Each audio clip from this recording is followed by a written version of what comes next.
Good evening, everyone. My name is Denoris Wilson, and you are now tuned in to the Black Research Institute, where we're here and we're committed to solve problems. And one of the problems that I see that happens with Black people is we don't understand credit. And tonight, we're not going to get in depth to credit, but we're going to give you a little bit of information that maybe you can use. And if not, you can use it. The person that we're interviewing tonight, you can contact her and she can help you and guide you with all things credit wise. You know, my wife will tell you I wasn't big on credit. Like I was the type of person that if I didn't have the money, then I didn't need it. But then I began to understand the importance of credit. Like the importance of credit is not necessarily the number or your score. The importance of credit that I think it allows you the ability to leverage money. It allows you the ability to leverage capital. And in the capitalistic society, you need that ability. So tonight we're going to interview Ms. Courtney Williams, and we're going to talk about all things credit. But before we get into that, let's have a word from our sponsor, okay? Which is me.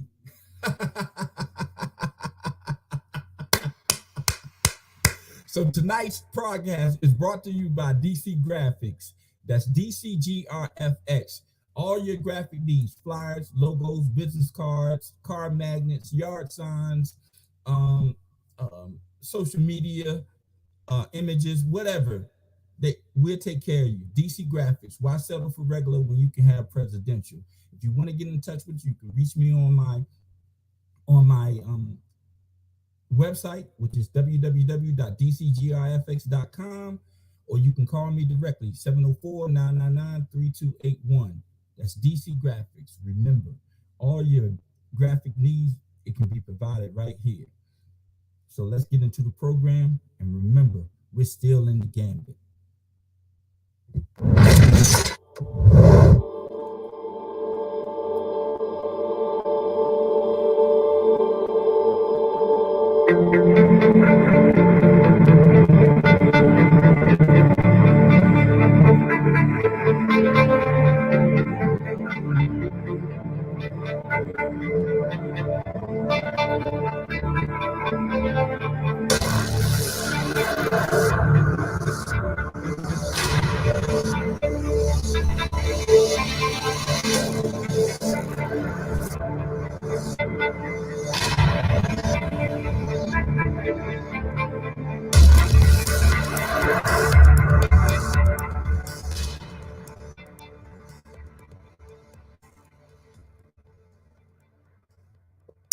Hi, this is Tracy Wilson, and you are watching the BRI with my husband, Denoris Wilson.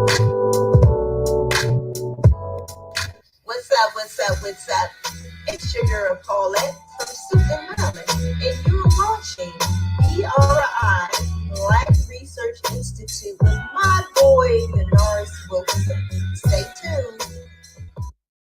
What's up, world? It's your girl, Latanya Michelle, and I am the owner of Tiger Eyes 360 Media Group, home of Proof Magazine, a Black woman's proof that positive Black men exist. And you are tuned in to Black Research Institute with my boy, Denoris Wilson.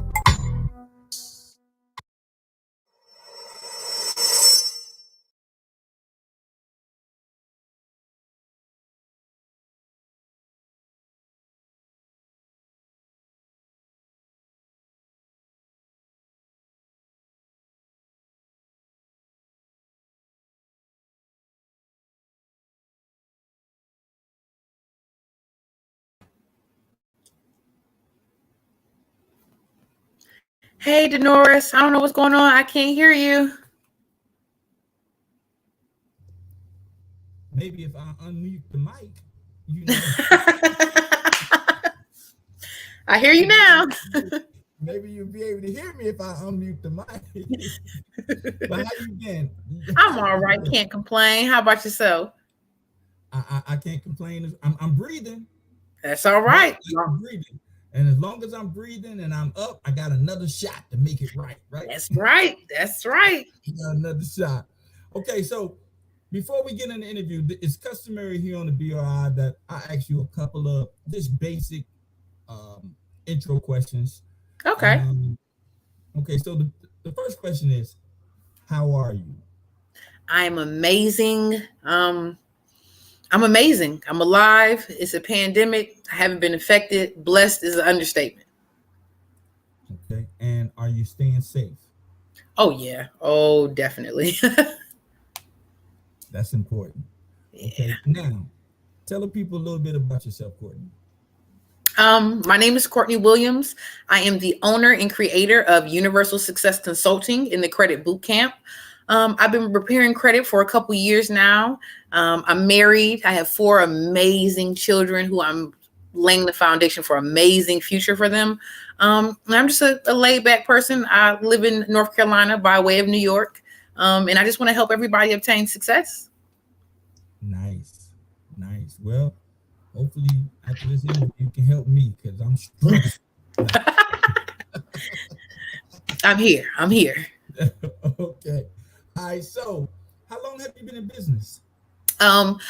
Okay. So, funny story. So, it started when I started to repair my own credit.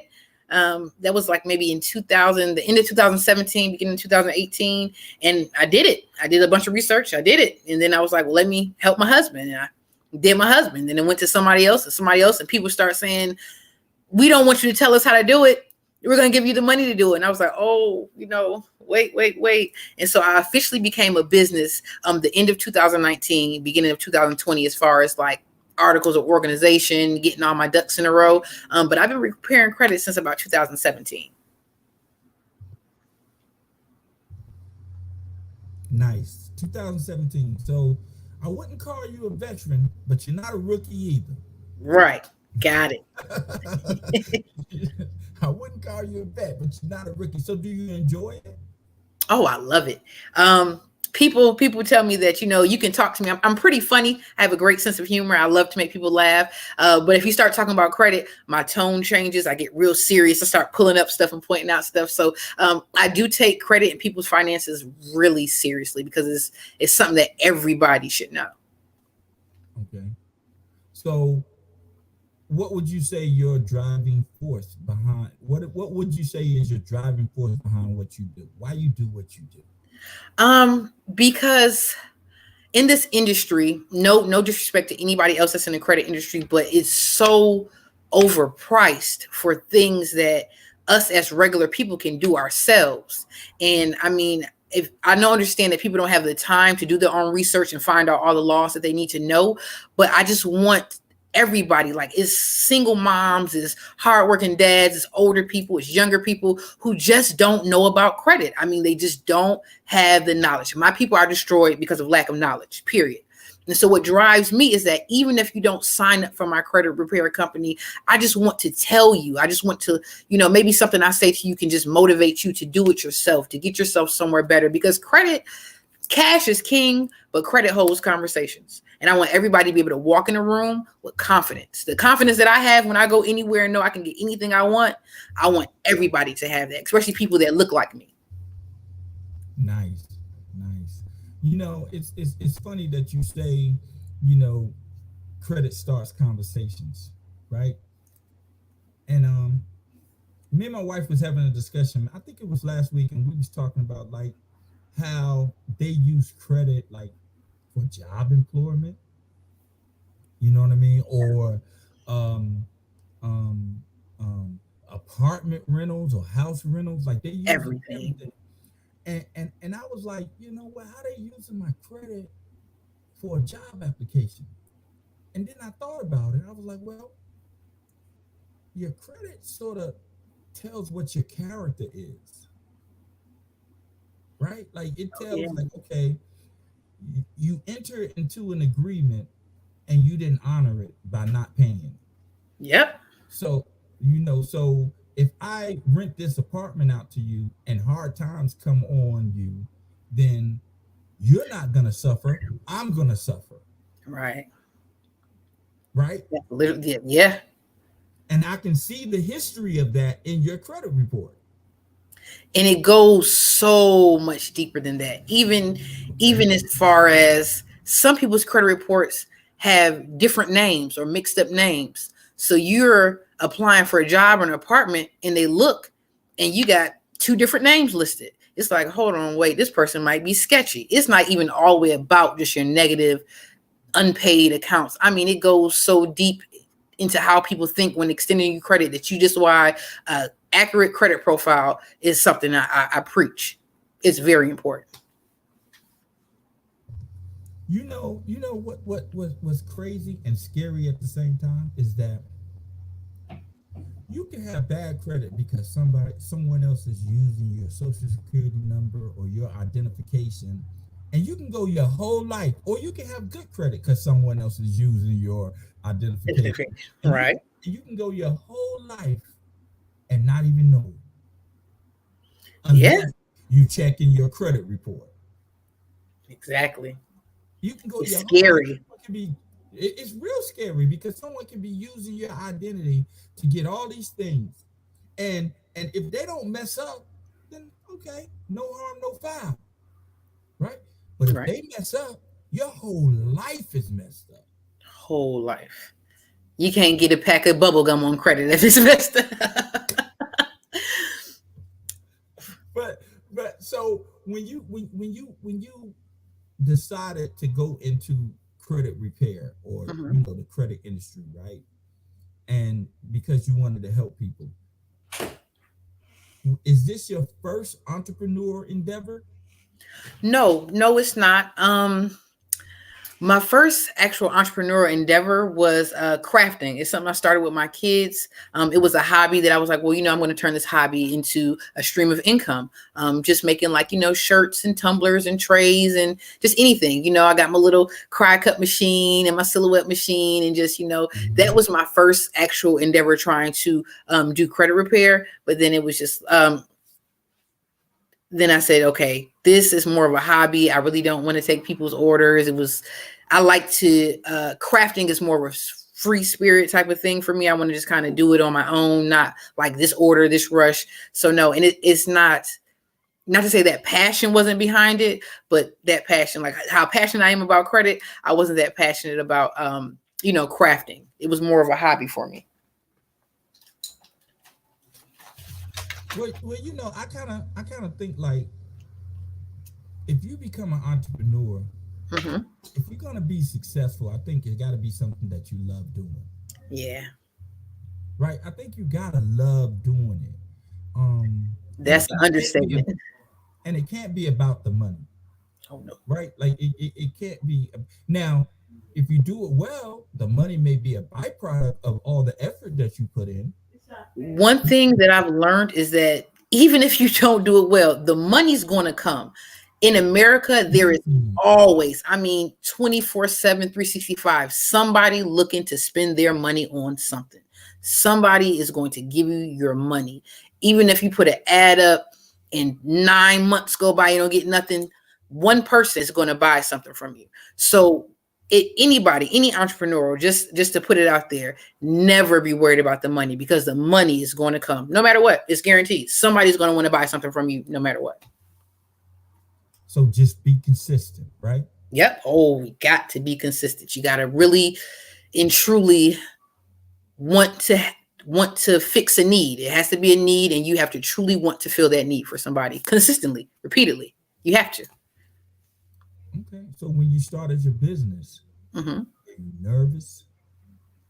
Oh yeah, well, I was nervous, but like I said, the passion behind it is like you can't. It was to the point where I was fixing people's credit and not getting paid for it. It was like, no, you don't got to worry about giving me no money, girl. Buy me lunch, get me a Starbucks gift card because I didn't feel comfortable making you pay for something that you can Google and find out, that you can do research and these laws and everything, you can find it out. You can put man hours in and get it. So I was like, I don't want to put a price on this. They just want to help themselves. I feel bad taking their money. And then it was to the point where they was like, no, it's a business. You need to, like I have contracts now and I have things like that. And even that, like getting nervous with people like, well, hey, if you want me to help you, you kind of have to sign this contract, or, hey, you need to, just structuring it, because you don't want to be that person, but it is my business, it is my baby, and I just want to make sure all my I's are dotted, my T's are crossed.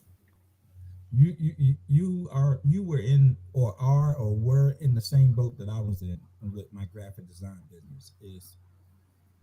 See, a lot of people don't understand that when you are an entrepreneur, it is hard to place a price on your services. Oh yeah, like it's hard to say, I think this service is worth that. So the first couple of years of my business, I was just arbitrarily coming up with prices. You know, you just arbitrarily just be like, okay, man, give me $80. Yes. Okay, give me $40. Yep. Like you said, buy me lunch. Don't worry about it. Don't. Yep. Don't worry about it. Don't just buy me lunch, because like you, I felt uncomfortable because I believe like this: what I do, and what you do, people can do it. Like they can do it themselves. They can do Literally. it. But one thing they can't do is do it like we do it. I like that. Right? Right. What they can't do is do it like we do it. So it ain't about what we do that attracts clients to us. It's about how we do what we do. Right? It's about how. Okay. So and so once I realized that, look, that is the real niche. My perspective on graphic designs, like me, they want my thoughts. Like, yeah, they can go to any other credit specialist and get something, but they want Courtney's credit perspective. Right. They want it from you. And it may be the vibe that they get when they with you. It may be that they have faith that you can bring about the best results for them, but it's still about you. Right. So I was in that same position where it was just hard for me, to put a price. Yeah. And then I found myself going on other graphic designers' web and seeing what they charge. Yep. Been there. And see what they charge, because I didn't want to overcharge nobody, but I didn't want to undercharge. Yep. Right. So I gotta find that median. And then Courtney, I just said, you know what? I'm gonna set a price and I'm gonna stick to it.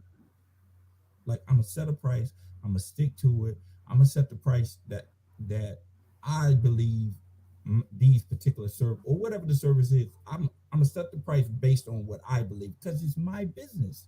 Yep. And if you don't want to pay it, I ain't mad at you at all. I'm not mad at you. And one thing I stopped doing was chasing money. Don't do that. You'll wear yourself down and run your business out doing that. I stopped chasing money. I stopped chasing it, because when you chase money, prices are irrelevant. You know what I mean? Like I found myself doing stuff for $25. Oh, the devil is a lie. Yeah, because I was chasing the money, right? Wanting the feedback. Like, if I do this for you, then you'll show somebody. I get it. Right. So I was chasing money, but then this guy, his name is Mario Exum. He told me, he said, look, you can give somebody a service for $25 and going price for that service is $65, and you may get a lot of people that pay you at $25. But just imagine, it takes you almost 3 people to satisfy that $75. It takes you 3 people to satisfy the $75 base price. Yeah, you got more customers, but you got more work too. Beating yourself up. You're beating yourself up. So I just stopped. But enough about me. We're here talking about you. So, that's enough about me. So when what is the number one misconception that the people you encounter or the people that you do taxes for have? What's the number one misconception about taxes that people have? Credit. The number one misconception about credit. Credit. Well, there's a couple.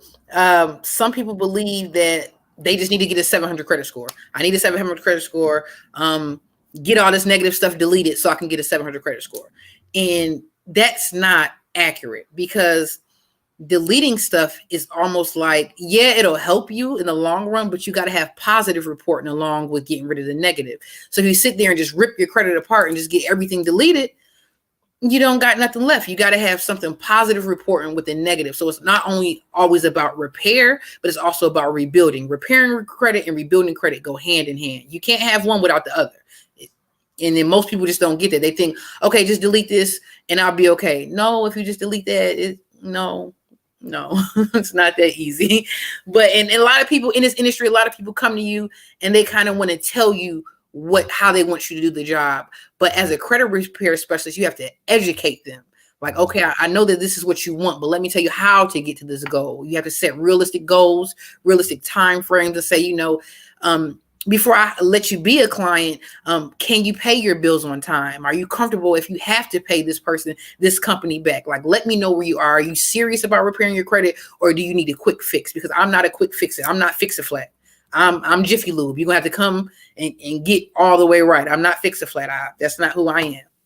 You got to come, sit down, get a magazine. But yeah, you're gonna be here. But when you leave here, you're gonna leave here with confidence. Just like you ride on Jiffy Lube, you're gonna have a warranty, guaranteed, drive your miles. I'm not Fix-A-Flat. You're not gonna have to go around the corner and buy a tire in a week or two. That's not me. Right. Well, okay, so you say that, like, one of the misconceptions is people think that getting a 700 score is going to be great for them, right? Yeah.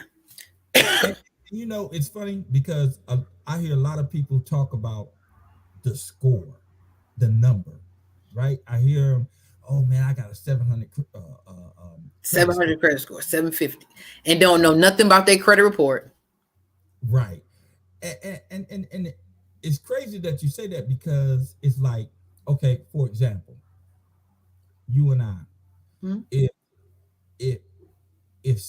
you went to work, if you went to work every day for 2 years, right? And they gave you an award for going to work every day for 2 years. You didn't miss a day, right? They can't really assess you, because assessment means, what do you do in times of adversity? Right? Like, okay. What do you do in times of adversity? Like for example, credit report, right? And I would imagine that a lot of people during this pandemic, had they not did the moratorium on, freezing credit, right? A lot of people credit scores would probably plummeted. That's an understatement. But one thing, this pandemic has made people more aware of their credit. I don't know if it's because they've been spending more time at home or just trying to figure out where they can, how things work. But a lot of people have been more aware of their credit since this pandemic has started. And I love it. I'm so glad that people are starting to care about it. Well, I actually think people became aware of their credit during this pandemic is because they actually needed credit. Oh, yeah. Because it wasn't no cash, wasn't no person to person. Right. They couldn't get it, because what they did before the pandemic.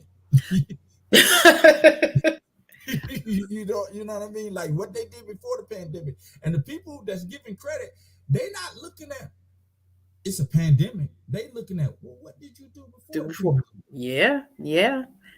And then to build on what you said, as far as like people who think having a 700 credit score is like top tier or 750, something as simple as too many inquiries in a 6-month time frame can make someone with you can have a 730 credit score and I can have a 650 credit score. I have one inquiry in maybe the past year or 6 months, and you can have a 750 and have 8 inquiries. They're going to give me the loan before they give it to the person with the 750, because you fishing for credit. They pull your report. They're like, oh my God, you got good credit, but you like, it looks like you're fiending almost for credit. It's just, you're not, your risk factor is higher so it's not all about a score. It's so much that your whole credit profile is important. Not just a score. And then most people don't know, you have 3 scores. They say, oh, I got a 750. And I always ask, I'm like, okay, so is that with Experian, TransUnion, or Equifax?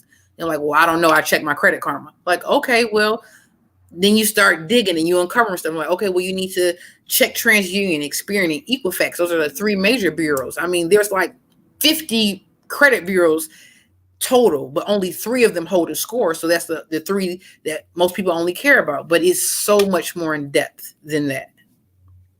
Wow. You know, and it's crazy because now you have a lot of services like Quad Pay, Klarna, Afterpay. Right. You have all these services, right? But they don't report to credit bureaus. Nope. Right? They don't report to credit bureaus, but they're essentially giving you credit. Yeah. Yes, they are. They're essentially giving you credit, but they don't report to credit bureaus. So when you go to those people, it would be better off for you to wait till you get a down payment, a significant down payment, or got the money to use and get a credit card with whatever you're going to use, Klarna or Quad Pay on, and get the credit card from that particular business because they report it to the credit bureaus. And if you're gonna pay, which with Quad Pay you are gonna pay, they're gonna get their money.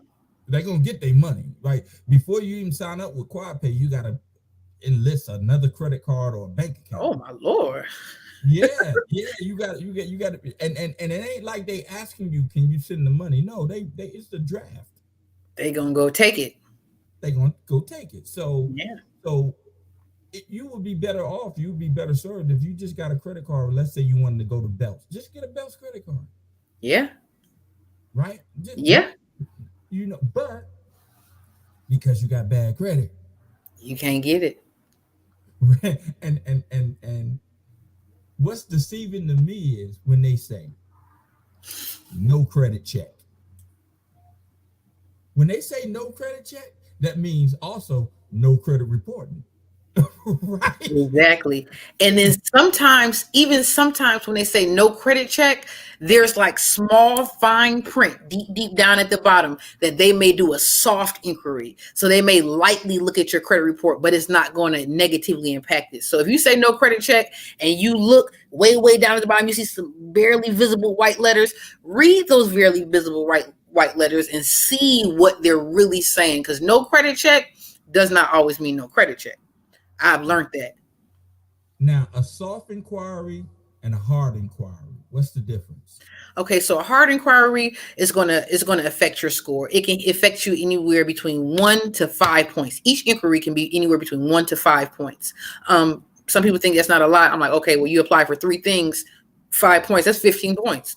15 points is something.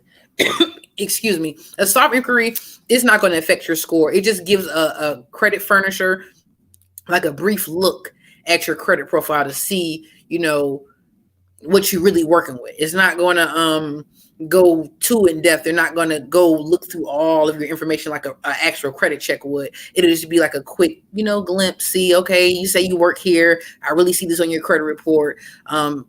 But it doesn't affect you. A soft credit report does not affect you in any way at all. A hard credit inquiry, yeah, you're going to feel that. If you're going to get alert, say so-and-so just checked your credit.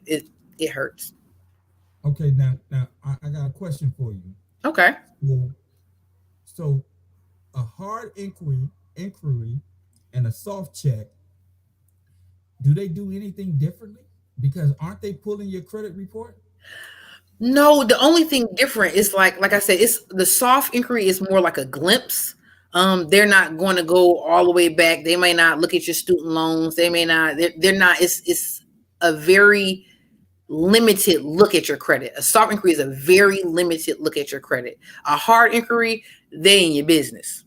They is in your business. A soft inquiry, they just they may make sure that your name and your address and your employer are all together. Make sure you don't have you don't owe somebody $100 million.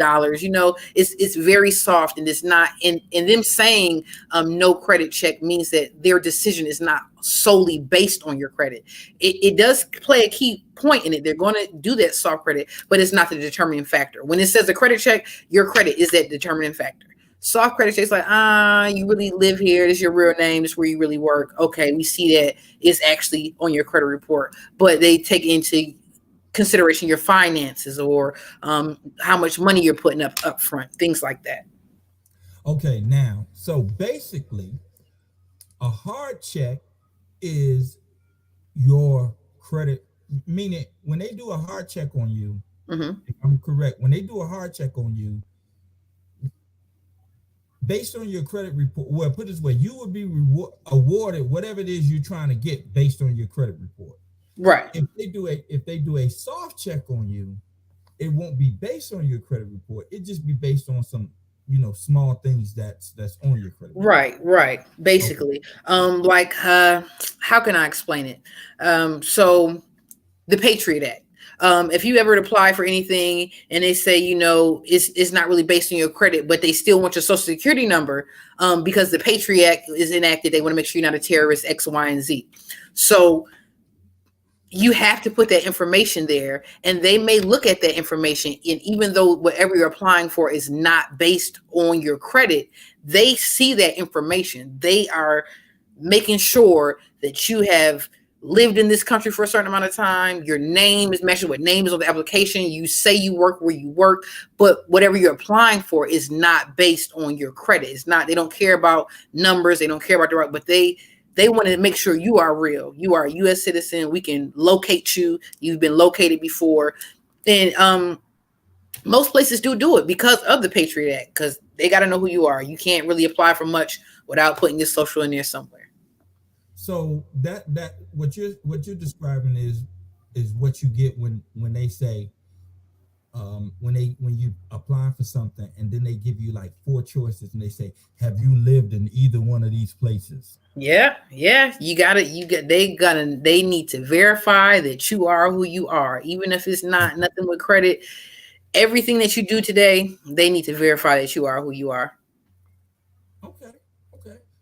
I still don't understand like how they determine credit. Like I think it's just an arbitrary thing. It's because,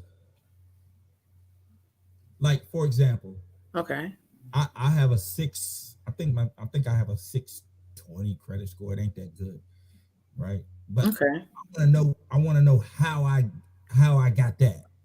Okay, so do you want me to break it down for you? Yes. Okay, all right. So one thing I like to say to people, that's okay. So everybody, when you're born, you get a social security number. Everybody has credit, whether you use it or not. Every person in this world has credit. Everyone starts off with a 300 credit score, and the highest credit score you can have is like an 850.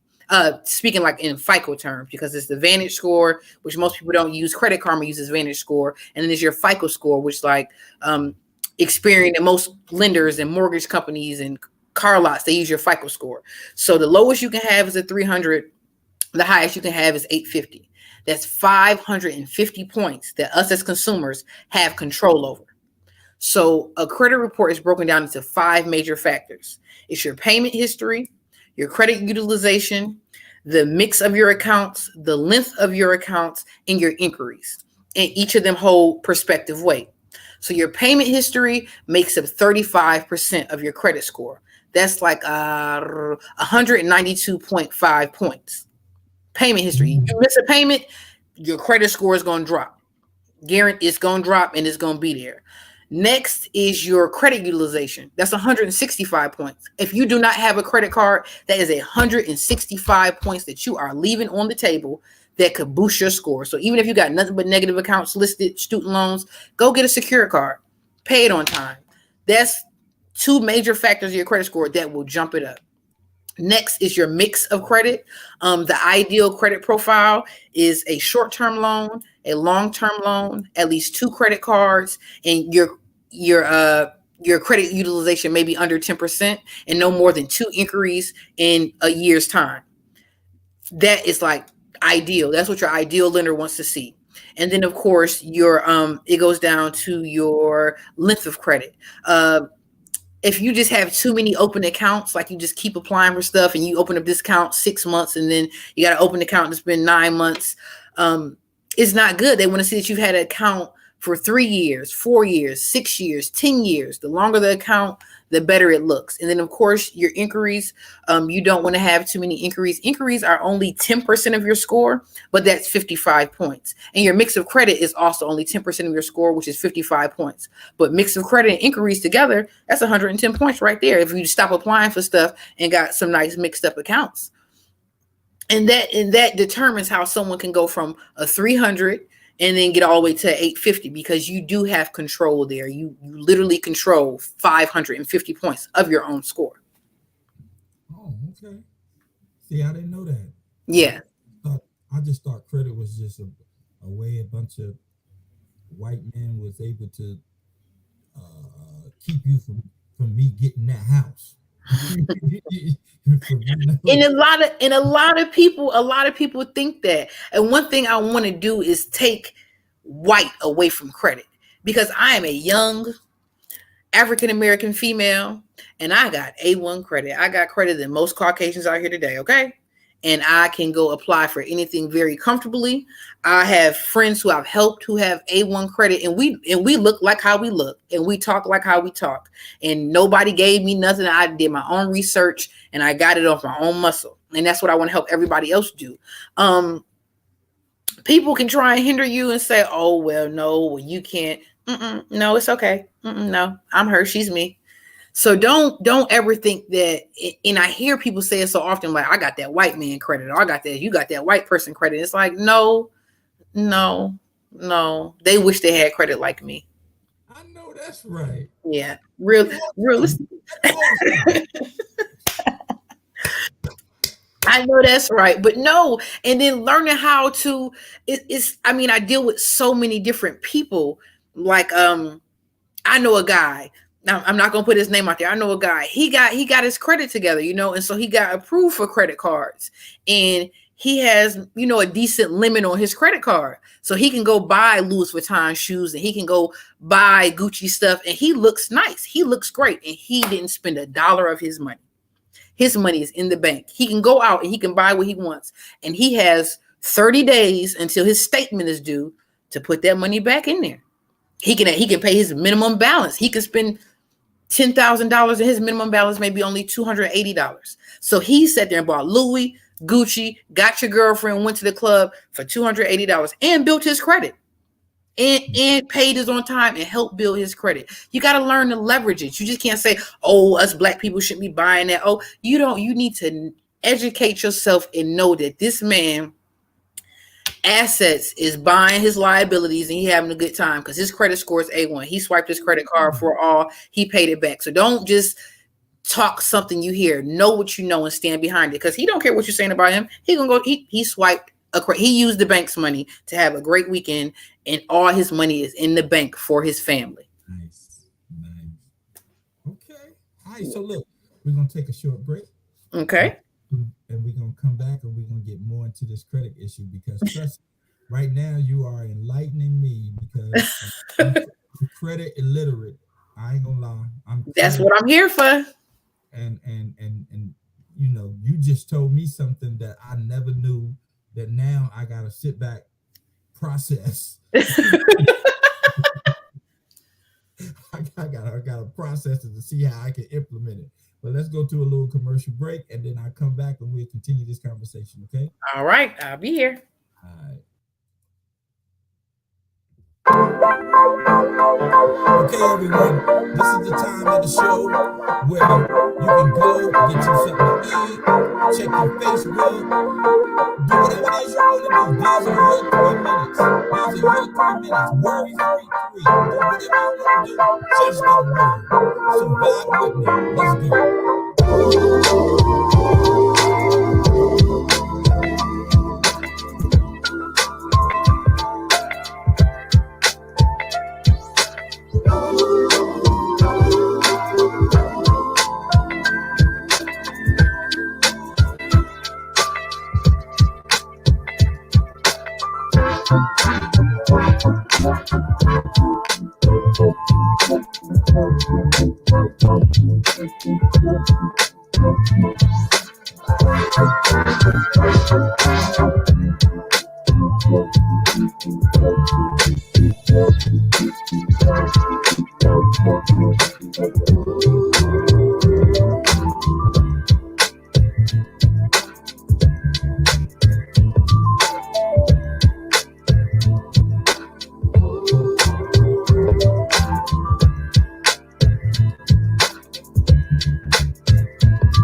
Hi, I'm Dominic Manuel, CEO of the firm ENT LLC, and you're watching the BRI, Black Research Institute, with Denores Wilson. What's up, everybody? This is Trophy Santiago with Hair Mafia Extensions, and you are watching BRI, Black Research Institute with Denores Wilson.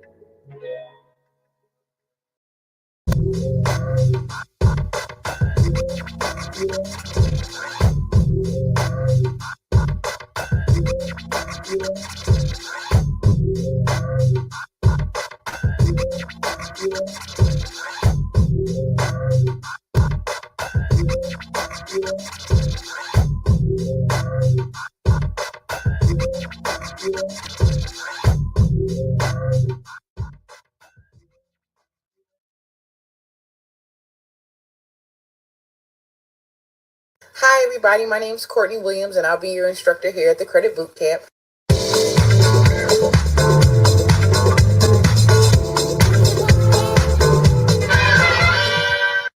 I just want to let you all know how proud I am for taking the first step in repairing your own credit.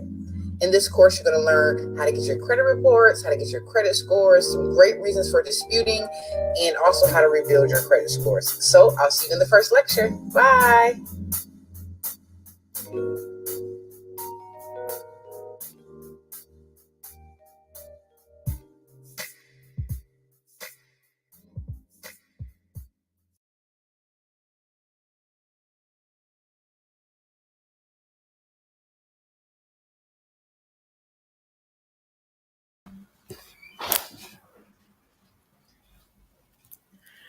You muted again. I caught you off guard, didn't I? You did. I was looking like, is my video playing? Starting to touch my screen. Right. No, I went on your page and got that, and me personally, I'm glad I did this interview because I believe that what just in the little bit that you said already, I know it helped me understand more, and I think before you can begin to tackle any type of problem or adversity, you got to have a understanding of it, right? Like if I want to better my credit score and I don't have an understanding of it, I can be doing all these things that I think are good, but they're doing nothing because I didn't have an understanding of credit. So you have given me like not a clear understanding, but a better understanding than I had. And I thank you for that. So when it comes to credit, what would you say is the first thing if someone was trying to repair their credit? And I don't want you to give everything away because I know this is the course that you offer. It's a paid course that you offer. I want to give people a glimpse of what you offer so that they can reach out to you so you can help them. But if you had to identify the first thing that a person had to do to start their credit restoration or their credit rebuilding process, what would it be? To pull all 3 of their credit reports. Because of the pandemic, you can go to annualcreditreport.com and pull all 3 of your credit reports from each bureau for free once a week. Now, it used to be one time a year, but now they let you pull it once a week for free, all 3 bureaus, because most people don't really know what's on their credit. So you pull those reports and actually see what's on there, see what these lenders are seeing when they look at you.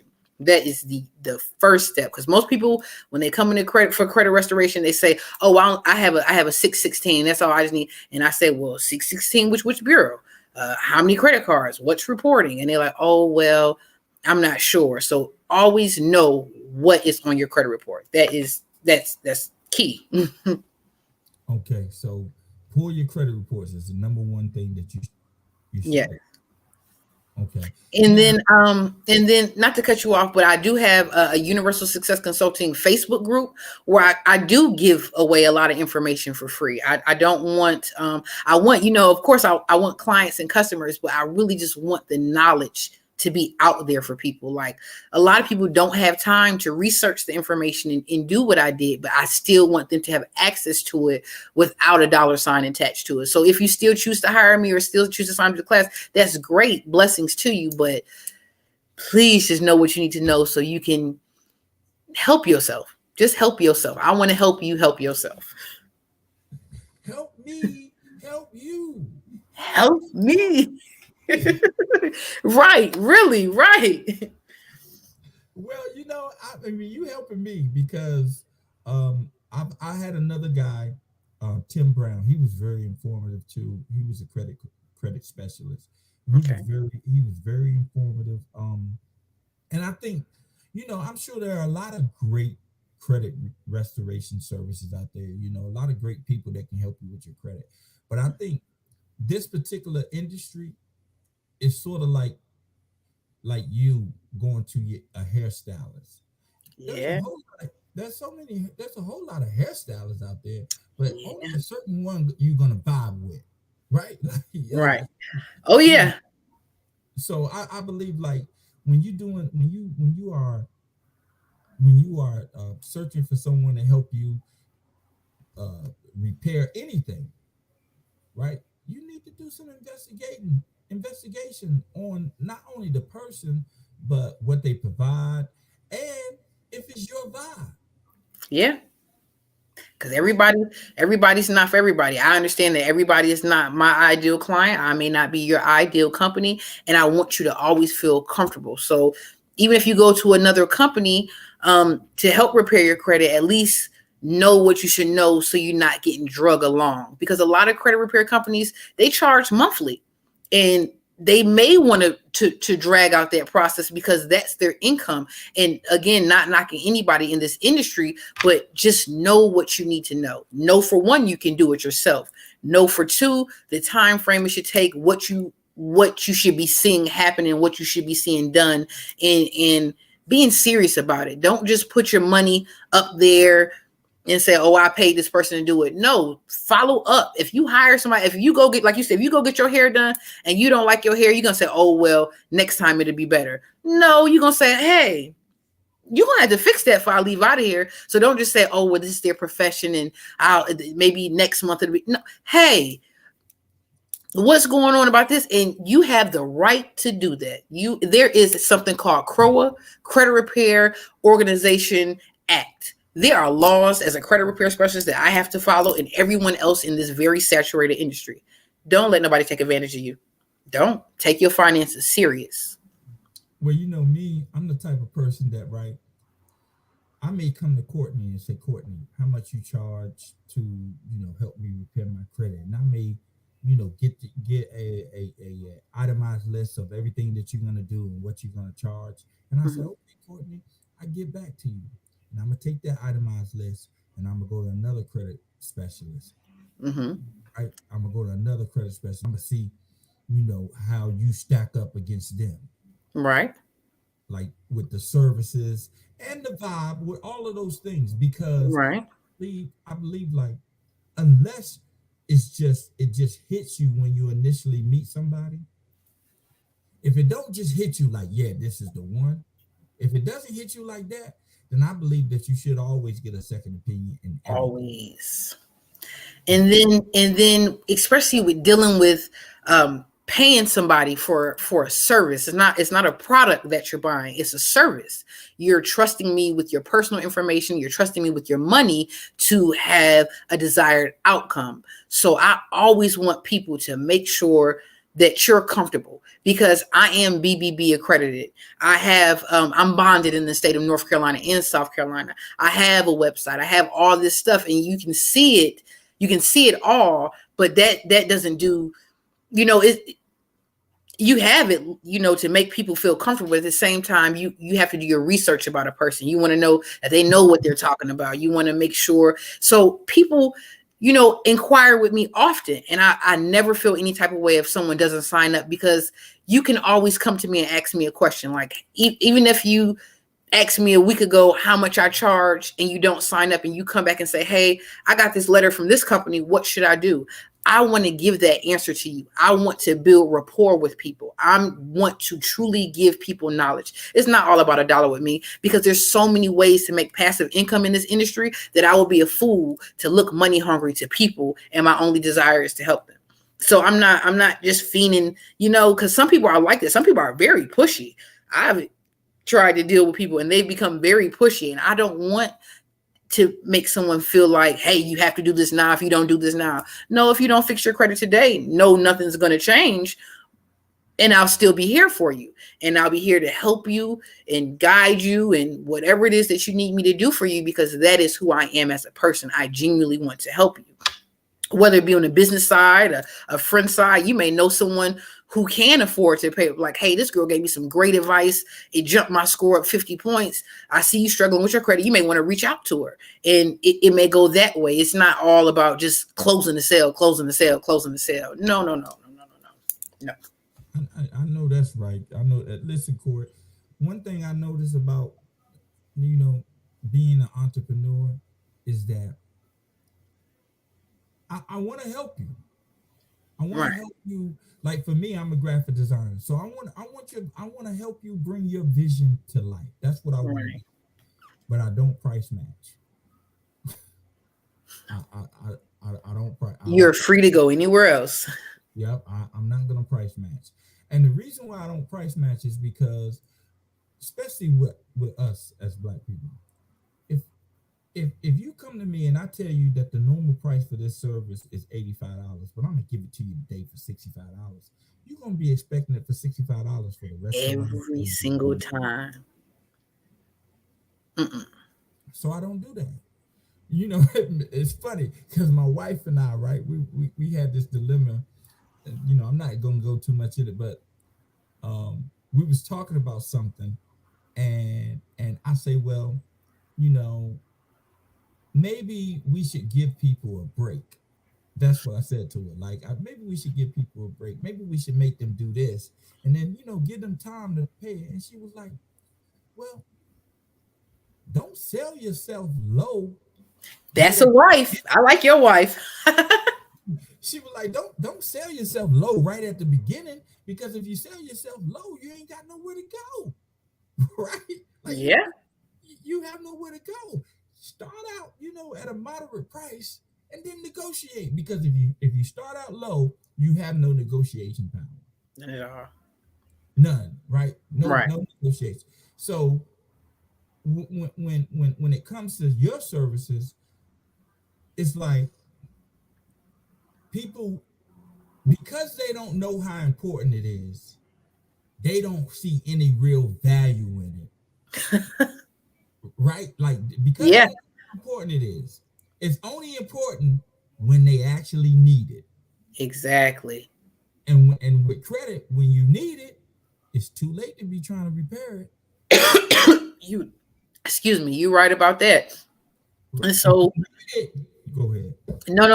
No, you're right. And so like you're saying, and when things aren't tangible, when it's not something somebody can see and feel, it's always skepticism with it. I get that.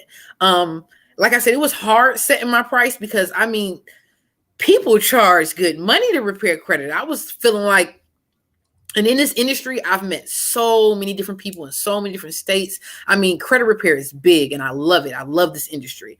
But you have to add value to your price. So there's so much that I add. When you hear credit repair, people just think you just gonna get stuff deleted off the report. But no, like I said, it's credit repair, it's credit building, it's credit monitoring. It's so much that's added into this one price, and then people love it. So after you're even done with me, I even deal with business credit. It's like, okay, you're an entrepreneur. You got good credit. Now you got good credit. Now you're working on your business credit. It's like, okay, who can I talk to? Courtney. Hey, Courtney. So this and that. And you just go, and it's just, you just can always just give people more, just always about more. So don't sell yourself short in the beginning. Never sell yourself short in the beginning. You don't ever, you shouldn't, like you said, you shouldn't be chasing money saying, oh, well, I'll do it for this and I'll do it for that. No, be firm, because if they can't afford the price that you're setting, then they are not your target audience. And you have to come to terms that you're not for everybody. And that's one thing that I realized, that I'm not for everybody.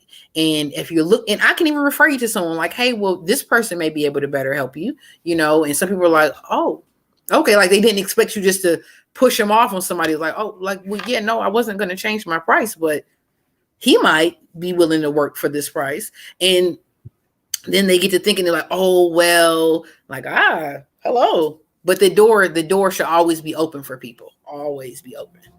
Right. You know what I found though in business?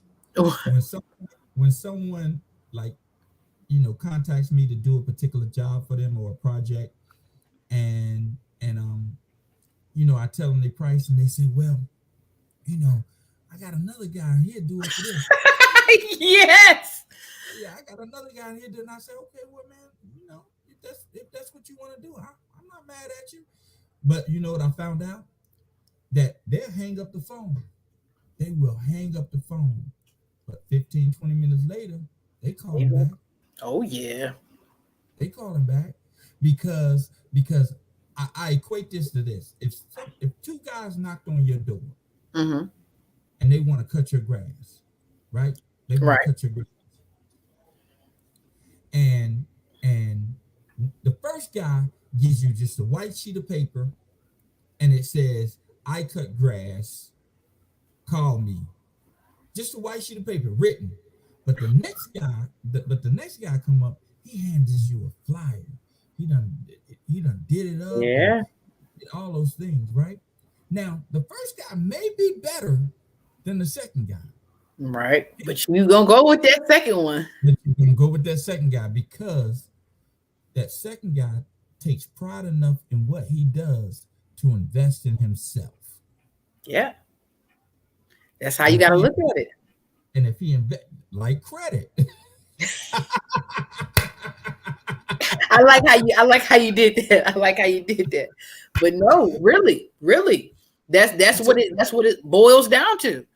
If I see you taking yourself serious, then it's like, oh, okay, then I can fool with them. If somebody just like making posts like, hey, I repair credit, it's like, you got a website, you got a phone, like what you, and they like, okay, well, like, oh, you look over here, like, oh, okay.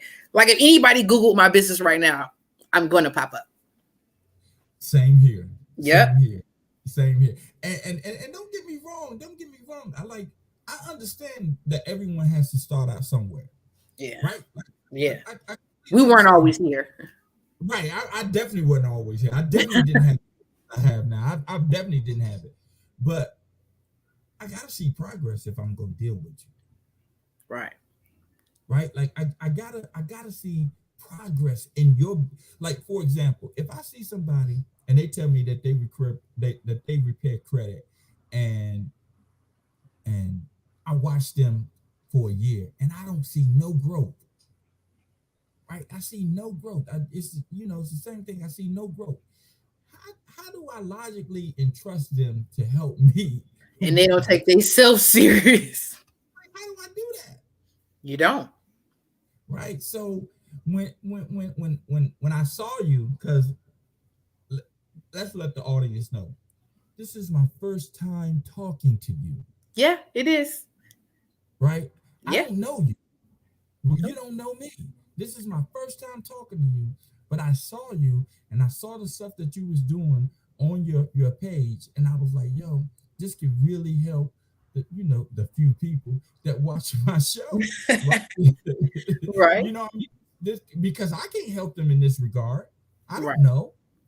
Right? I don't know, but I can provide a platform where someone who knows can Right. come in and let people know about that. So I reached out to you, and I'm thankful that you agreed to the interview. And tell people where they can get in contact with you. Okay. Well, the name of my company is Universal Success Consulting. You can go to universalsuccessconsulting.com. You can send me an email at info@Universal Success Consulting. You can find me on Facebook at Universal Success Consulting, Instagram, Universal Success Consulting. My business phone number is 877-340-9036. Feel free to call me Monday through Friday from 9 a.m. to 5 p.m., Saturdays from 9 a.m. to 12 p.m. And I'll be more than happy to help you. My name's Courtney Williams. I look like my profile picture on Facebook. Even if you want to just shoot me a message because you have a quick question, I'll be more than happy to help anyone. I'm a very transparent person. Don't be scared. I want to help you, help yourself, help yourself, help you. No, that's I like that. I want to help you, help yourself, help yourself, help you. Help you. Nice. Yes. That's Nice. what I'm here. That's what I'm here for. And after the interview, ladies and gentlemen, I would get all these the contact information, and I will post it on the BRI, and I will post it on my page so that you can get in contact with Courtney. Perfect. Courtney, thank you again, lady, for doing this interview, for opening my dumb mind to credit. Opening my dumb mind to credit and enlightening me about some things about credit that I didn't know.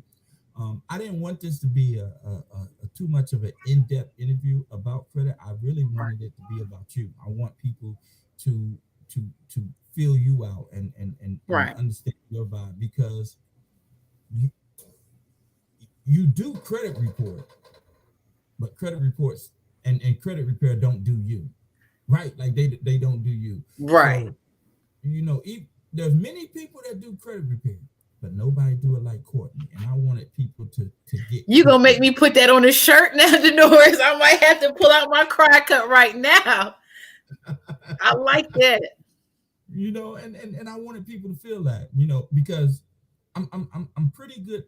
I'm a pretty good discerner of character, and when I just saw your page and the things that you were doing and the message that you were dropping, I was like, this would be a good person to interview, and not that I'm trying to help you prosper your business. That's not what I'm trying to do. If it does, great. Right. But me and the BRI, we're about letting Black people see other Black people doing things that they normally don't see Black people doing. Yeah, that's what it's about. And I love what you're doing, because helping people that look like us get to places that they never thought was possible is one thing that gives you that extra drive, that extra piece of motivation, because this is what it's about. If this podcast, this conversation can just open up a thought in somebody's mind, that's enough for me. Right. And that's all we can really ask for. I used to be in a I don't even want to call it a religious organization, but that's what they call it. It's called the Moorish Science Temple of America. Okay. And the founder of the Moorish Science Temple of America, his name was Noble Drew Ali. And he said something that has always stuck with me. He said, if I can get my people to think, they can save themselves. Yeah. Right? Like if I can get them to think, and that's all I want people to do, just think. Just think. Just think. Because we operate on autopilot so much that we don't even recognize it. Exactly. We don't even recognize that we're operating on autopilot. And I think the reason why Black people don't know about credit is because they've been operating on autopilot for all these years. Because no one told them about credit. So automatically, I'm not going to go try to find out about credit. Until that door closed in their face. And even then, a lot of people say, "Oh, forget it. I'll just go get an apartment." Even though, like no. I'm paying $600 or $700 or $800 for a month for an apartment that would never be mine. Apartments ain't been that cheap since 2009. They paying $1,100, $1,200, $1,300 for an apartment. So that lets you know that I'm not renting no apartment, right? Yeah. Look, right. I rather because that's and it's crazy because mortgages is cheaper than apartments. I'm grateful for my mortgage. Right, exactly. So listen, speaking of that, so when I asked my wife, I say, "Baby, okay, ain't the rent due?" And I asked a certain date, and she'll say, "Rent? We ain't got no rent. Pay no rent." She'll say, "Rent? No, baby, it's a mortgage. It's a mortgage." So, but to me, rent, mortgage, lease, rent to buy, I equate that. I used to before you and my wife. I used to equate all that as the same thing. Right. Like, and I think most Black people do equate all that as the same thing because basically what they break it down to in their mind, I'm paying. Whether they call it rent, leasing, mortgage, I'm still paying. But no, it ain't the same thing. It's not the same thing. Because if I lease something, I gotta give it back. It ain't mine. If I rent something, they can kick me out. But if I got a mortgage, I got a little bit more to fight with. It's and not only if I get a mortgage, when every time I pay on that mortgage, I build equity. Who and that equity is leveraged like credit. You better say something because my house, what I bought it for, is worth a little bit more now. Right. So it ain't the same. It's not. Right. And a lot of us, we haven't been educated with that. Like we haven't been educated that look, and that to the point. I tell my son now. My son just went to the Navy in February. Congratulations. Yeah, and I tell him now, when you get out of boot camp, the first thing that you need to do is try to find you a little piece of property. Yes. While you in the military and you don't need it, you got housing, you got food, you got clothes, everything you need. You got everything that you need. Get you a little piece of property so when you come out of the military, you ain't got to worry about where you're gonna stay. You don't worry about nothing.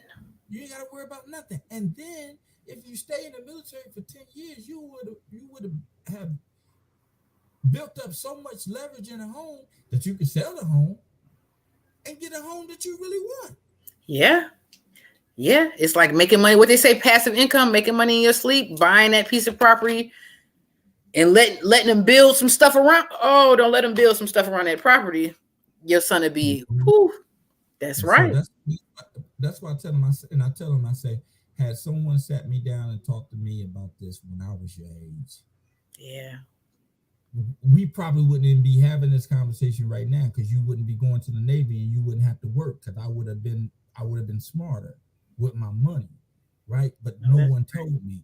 And it ain't, and I don't blame anybody for no one telling me because no one told my mother, no one told my grandmother, no one told them, right? So I don't blame no one for telling me. I blame myself for going so many years as an adult and not trying to really figure it out, not trying to find out. I blame myself for that. So, like I said, you have enlightened me, and I thank you again. I will be bringing you back periodically. I'm always here for you. As my credit. Now, I'm changing your name. Oh, okay. You got a new name. It's Universal Success concierge. Ooh, I like that. You are a concierge, like a consultant just talks to you about stuff and tells you Right. what you need to do. But a concierge takes care of things. It makes you put your pinky up when you say it. I like that. It's like going to a French. It's like going to a restaurant.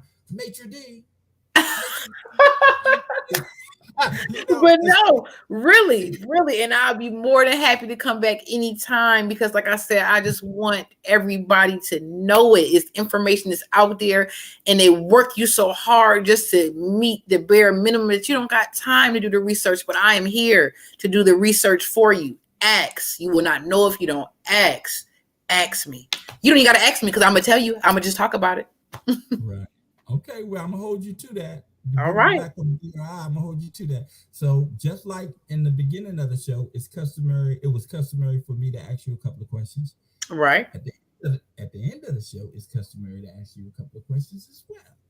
Okay. Okay. So are you ready? I'm ready. Okay. So the first question is, what are you doing to push the culture forward? What am I doing to push the culture forward? I'm leading by example. I'm showing people who look like me, who sound like me, who may be in a situation that I was in or am in, that you can do it. It is obtainable. It is easy to get. It may not be easy overnight easy, but it's easy like you can do this. You can plan this out. You can have whatever success you want. You are entitled to so much more than your mind can even fathom. And I'm leading by example, showing you. Okay. Now, this next question is actually, it has 3 answers. Okay. Okay, so I need for you to name me 3 famous Black people, but they can't be athletes or entertainers. 3 famous Black people. 3 famous Black people that are not athletes or entertainers. In this era, this genre right now? Whatever genre. Madam C.J. Walker made her first millie, first African-American female millionaire. Yes, she was. No. Rephrase that. The first female. First female millionaire. I see you got me. Okay, so Madam C.J. Walker is the first one. You said no athletes or entertainers. Let's see. No, I wasn't gonna say Michael Jordan. They're famous to me. I don't know if it had to be famous to the world, but my mother is nobody. My mother, she is it. She is the end all and be all, baby. She has been in her career for a long time, and she raised her kids to be something phenomenal. And the third person who I would have to say, famous. You use the word famous. It's not an entertainer or I'm mad that I don't have the answer for that. You try to stump me. No, a lot of people don't. A lot of people don't. The third person that's not an athlete and not an entertainer. Thurgood Marshall. Thurgood Marshall had a lot of things that he believed in, and he just really tried to push African Americans forward with the things that he believed in. When I was in Barber College, Thurgood Marshall was almost everywhere in there. Mm-hmm. So yeah, definitely. When I had to think about something, it'd be him. He's another famous African American man that helped push our culture forward.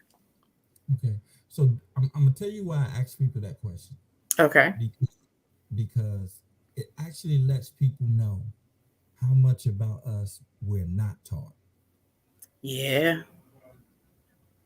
Because you just blew my look. I'm ready to be like, oh Lord, I got. You don't know what you done did. Right. But if I would have told you to name 3 famous white people,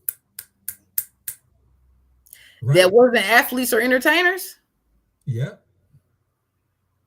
I probably couldn't do that neither. All you gotta do is name 3 presidents. You something serious.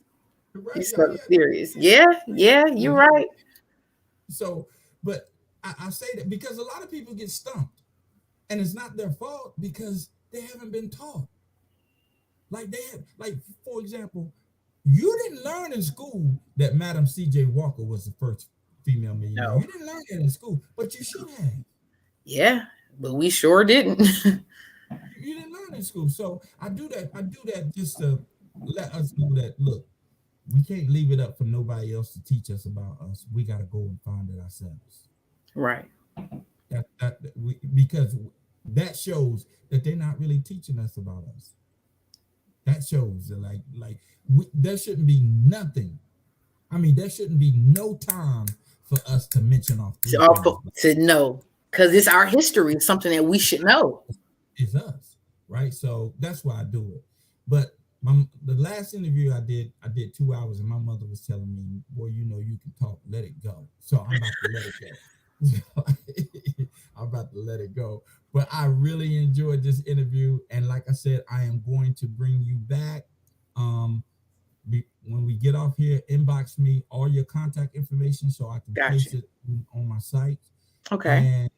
And I'm gonna inbox you because there's something that I want you to do for me. But okay. Courtney, thank you. I enjoyed it. Very informative. And if not for nothing, when I need my taxes done, you have a client in me. I don't do taxes.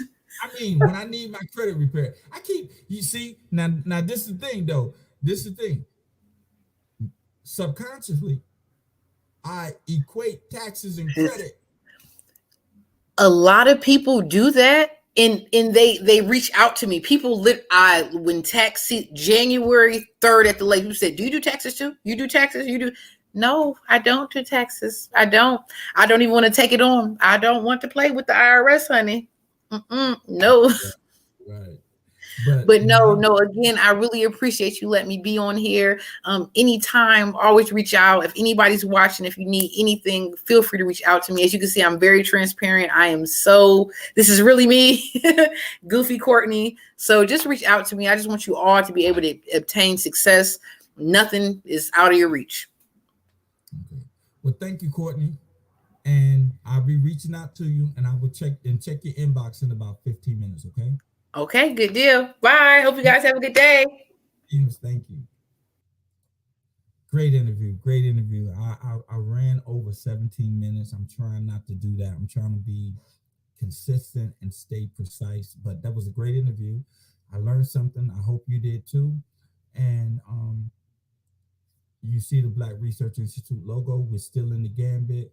I'm going to be releasing a video talking about the gambit and where we are and what we could do. But if you want to invest in the Black Community Sovereign Fund, then you can do it here. I set up a GoFundMe, and you can do it here. And the Black Community Sovereign Fund is a fund that is going to be going towards all the HBCUs and Black colleges to help our kids get educated. All right. So I hope everyone have a good night. And remember, as I always say, in order for you to be a blessing, in order for you to receive a blessing, you must first be a blessing. And with that, I bid you adieu. Everybody, peace. BRI.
Today, HIIT style workout. So that means it's cardio based, designed to jack your heart rate up. All right. I know a lot of y'all are short on time, or you just get started. So you want to do something and really feel it. All right. So that's what we're going to do. All right. First, we're just going to warm it up. So we're rotating side to side. All right. The very first exercise, we have some jumping jacks. All right. So we're going to do 2 jumping jacks, and then we're going to jab. All right. Here we go. 3, 2, and 1. So you got 1, 2, and then you got to step in 2 jabs. All right. Just like that. 1, 2, stepping in. 1, 2, 1, 2, 1, 2. It's just 35 seconds. 1, 2, 1, 2. 1, 2. Stop. Keep it rolling. 2, 1, 2. 1, 2, 1, 2. 1, 2, 3, 2, and 1. That's time. Good. We got 15 seconds to relax. I'm going to show you the next movement. All right. So now we're throwing our jab. The cross. Make sure you turn your back leg into that cross. Then throw your hook. All right. Then we're going to get under the punch. So you're going to clothesline here and then here. Ready to go. So 1, 2, 3. Slide under. Slide back. 1, 2, 3. Make sure you're rotating. Turn into every punch. Use your core to turn in. Don't just throw arm punches, all right? Remember, it's a full body workout designed to get everything moving, get that blood circulating. If you want to upgrade this, and time, you can grab some weights, small weights, 5 pounds or so. Or you can just speed it up, all right? We're going to do the same thing with the right leg in front this time, all right? So this time it'll be straight right, straight left, right hook, slide, slide. Ready to go. Slide under, slide back. Slide under, slide back. Slide under, slide back. Keep that balance. When you're sliding under, on that duck, make sure your head stays up high. Keep your eyes on that imaginary opponent.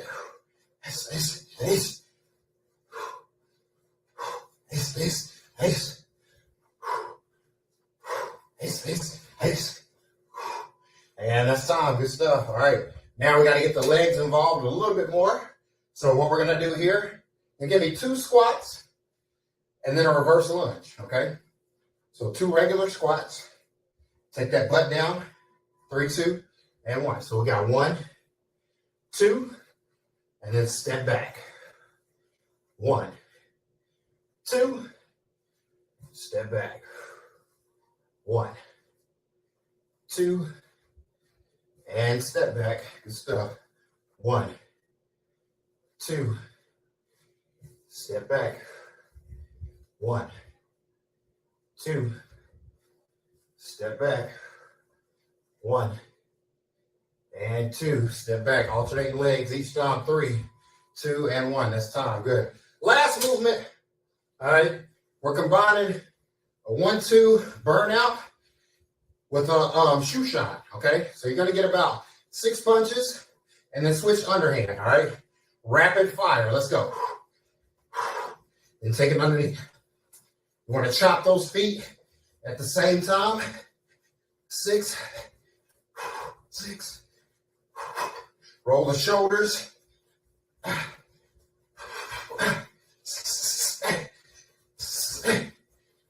Ace.